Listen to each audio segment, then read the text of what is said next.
તો વાત કરીએ ભાવનગરની તો રાજ્યમાં કનુ દેસાઈના નિવેદનને લઈને ઠેર ઠેર વિરોધ જોવા મળી રહ્યો છે। ત્યારે ગુજરાત વીર માધાતા સંગઠન પ્રમુખ દ્વારા પણ વિરોધ નોંધાવવામાં આવ્યો।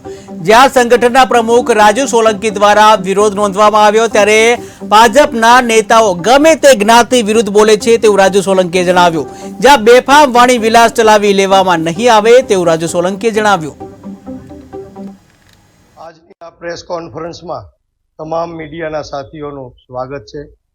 મિત્રો, હું છું કોલી રાજુ સોલંકી, કોલી સમાજ વીર માંધાતા સંગઠન ગુજરાત અધ્યક્ષ।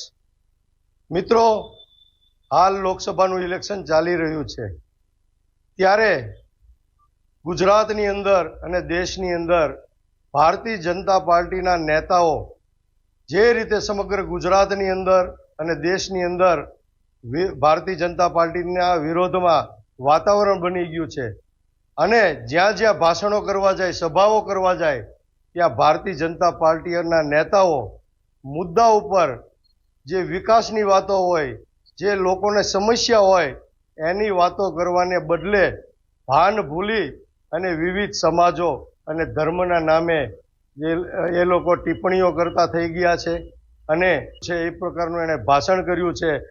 કોળીઓ કૂટાય અને ધોળીઓ ચૂંટાય એ પ્રકારનો વાણી વિલાસ કનુ દેસાઈએ કર્યો છે। ત્યારે ગુજરાતના કોળી સમાજના પ્રમુખ તરીકે આજે મારે કનુ દેસાઈને કહેવું છે કે આ જે વાણી વિલાસ કર્યો છે એના માટે તેઓ તાત્કાલિક કોળી સમાજની માફી માગે અને ભારતીય જનતા પાર્ટીને કહેવું છે કે તાત્કાલિક આવા કનુ દેસાઈ જેવા નેતાઓને જેઓ વાણી વિલાસ કરે છે અને બફાટ કરે છે એને તાત્કાલિક સસ્પેન્ડ કરવામાં આવે, અન્યથા સમગ્ર ગુજરાતની અંદર કોળી સમાજ મેદાનમાં આવશે અને કોળી સમાજ આંદોલન